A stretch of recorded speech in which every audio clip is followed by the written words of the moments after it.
You keep hearing about Larry Fink from BlackRock or Michael Saylor from MicroStrategy, but right now, something doesn't add up. Either we're about to witness the craziest market rally of all time, or we're being lied to on a massive scale. There is no middle ground. The number of companies buying Bitcoin is exploding, going from almost zero interest to around 145 publicly traded companies praising Bitcoin as a top investment. Maybe they're putting on an act because something has to happen soon. Do you remember, for example, January or February? Back then, everyone was saying there would be a supply shortage of Bitcoin in the spring. This was spread by experts like Mike Novogratz or companies like Glassnode. Now they're pushing it back to July through September.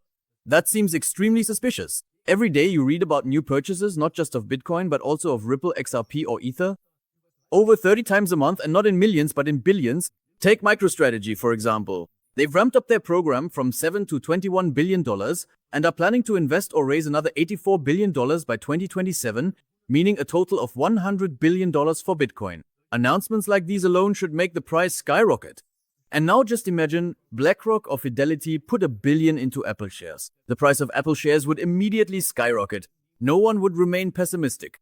With mergers, the price already climbs 14% in advance before anything even happens. And here with Bitcoin, 21 billion in announcements for an asset, and nothing happens. And that should make us suspicious. What do they know that we don't? You want to be part of it, and MicroStrategy buys Bitcoin weekly and, by early July 2025, has held about 597,000 Bitcoin, which they bought at an average price of $66,000. And now they've completed their $21 billion program and are financing it through stocks and debt, which of course pushes up their share price.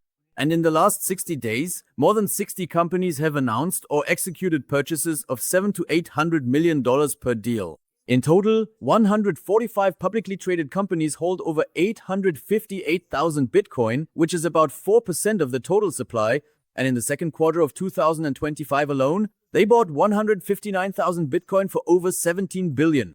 What's going on there, and how are they managing all of this? Analysts explain the stagnation despite the purchases. In-kind transfers into ETFs do not create new buying pressure, spot demand is decreasing, and derivatives are dampening the market. Those are the explanations here. However, previous holders are not selling off massively. Small investors and miners are releasing smaller amounts between 150 and 750 Bitcoin per week to cover costs. These are, of course, immediately absorbed by institutions, often OTC, that is over-the-counter, directly on the spot market. OTC reserves are dropping to all-time lows. Purchases are happening invisibly, without driving the price. In the past, $1 billion purchase would have pushed the price up by 3 to 5%, but since January, companies and ETFs have put 30 to 50 billion into Bitcoin without any surges. BlackRock's ETF has accumulated over 700,000 Bitcoin, with daily inflows ranging from 80 to 340 million. Remix Point from Japan plans to invest 215 million in Bitcoin, and the trend toward Bitcoin treasuries is currently booming. So why isn't the price already at $150,000 per Bitcoin, or even much higher at $500,000 per Bitcoin? Bitcoin has reached a new all-time high and is up over 13% since the start of the year. Still, the price isn't really rising. The reason is, buyers and sellers are balancing each other out, with the lowest Bitcoin levels on exchanges since 2022. Analysts are predicting a supply shock. So the pressure could soon explode once the selling subsides. And maybe we could see $200,000 by the end of 2025. What's important here is, if you are invested in Bitcoin and cryptocurrencies, store your Bitcoin and cryptos offline. You can find the link for this in the description below the video. Act now, it's important. You've probably heard about outflows from Bitcoin ETFs, which amount to $4 to $12 million daily. Mostly pure sales in a market full of buyers and sellers. And one article even explains that only 5% of the money actually flows out, while 95% remains untouched, and often the money comes back after a few days. We need to understand that in the past, there were only a few Bitcoin available on the OTC markets. But the question is, how did BlackRock and MicroStrategy together accumulate over 1.2 million Bitcoin without the price moving dramatically since January? So it seems as if everything is happening behind the scenes and we are being deceived. There is no longer any gray area in between. On X, many people are raging with anger about the state of the market, despite good days, unprecedented attention, and billions in investments in crypto. You constantly hear that BlackRock's Bitcoin ETF is the best of all time, and if you look it up, you'll find countless articles about it. The amount of crypto on exchanges is shrinking extremely fast, especially on spot markets. Bitcoin is at its lowest level there since 2018. It's a similar story with Ethereum, and many are now questioning this because it simply can't be logically explained anymore. Markets could be manipulated through futures or ETFs. Then basically, there was always the theory about OTC purchases. But if we're honest, we have to be skeptical here. OTC holdings have shrunk to all-time lows with less than 155,000 Bitcoin available. Companies like Metaplanet are buying up massive amounts of Bitcoin, going from 800 to over 15,000 Bitcoin, with plans for 210,000 Bitcoin by 2027. MicroStrategy adds thousands every month, most recently nearly 5,000 Bitcoin, and now holds just under 600,000 Bitcoin. And if they take all of that from OTC, there will be nothing left. And I just want to find out what's really going on. 6 weeks ago, MicroStrategy bought more, and at a panel someone asked Michael Saylor about the addresses. Does Strategy have any plans to publish their on-chain group of reserves? Yeah, proof of reserve. It's an interesting thing. Let me make the following point. A lot of people learn things from FTS and our thoughts, but I'm not sure they've learned what the institutional community needs to learn going forward. The current conventional way to publish proof of reserves is actually an insecure proof of reserves. In fact, it actually weakens the security of the issuer, the custodians, the exchanges, and the investors. It's not a good idea. It's a bad idea. It's like publishing the addresses and bank accounts of all your kids and their phone numbers, and then thinking that somehow makes your family better. It doesn't make your family better. So no institutional grade or enterprise security analyst would think it's a good idea to publish all of the wallet addresses in such a way that you can be traced back and forth and every future transaction will be tracked.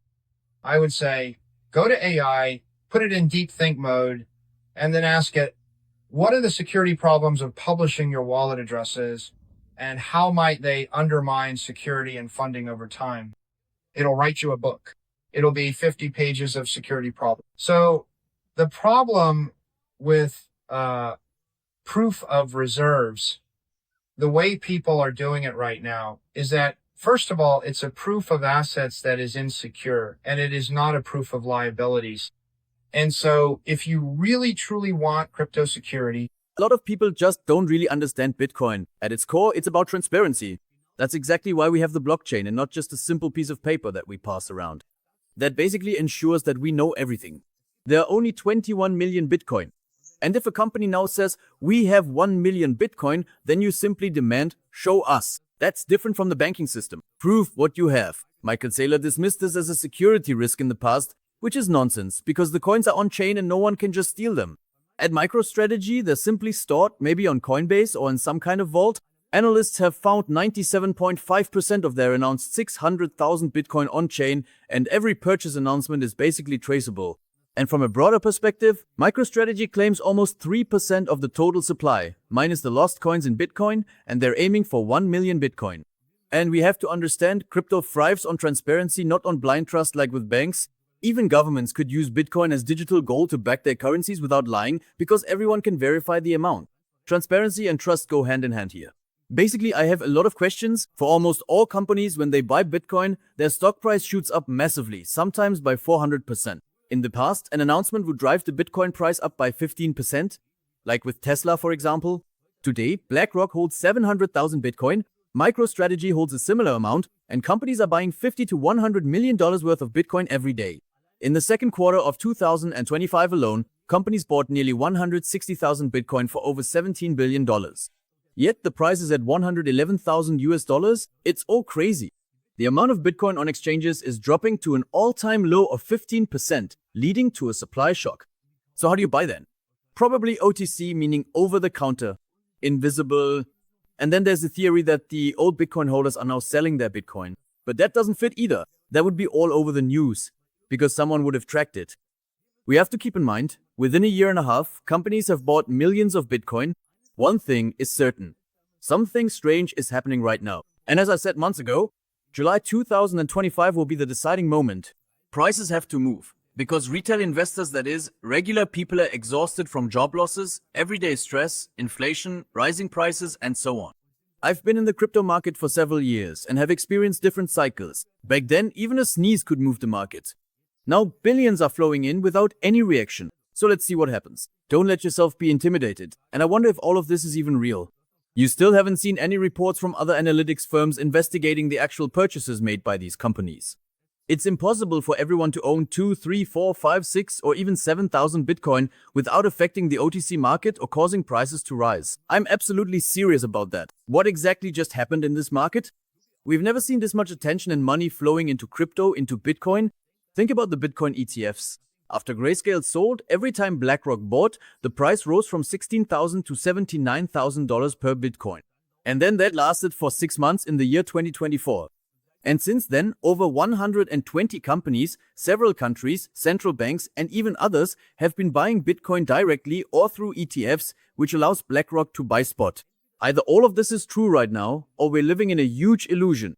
And with all the news about economic collapse, artificial intelligence, automation, job losses, falling real estate prices, rising private and government debt, as well as massive purchases of Bitcoin, Ripple XRP, and Ethereum, something feels very strange.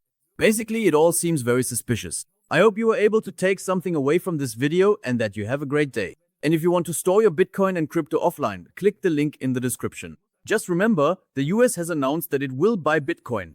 At that moment, it felt like this was the moment we had all been waiting for. Instead, there has been silence since that moment, while companies are announcing massive Bitcoin purchases every 24 hours. What exactly is going on here?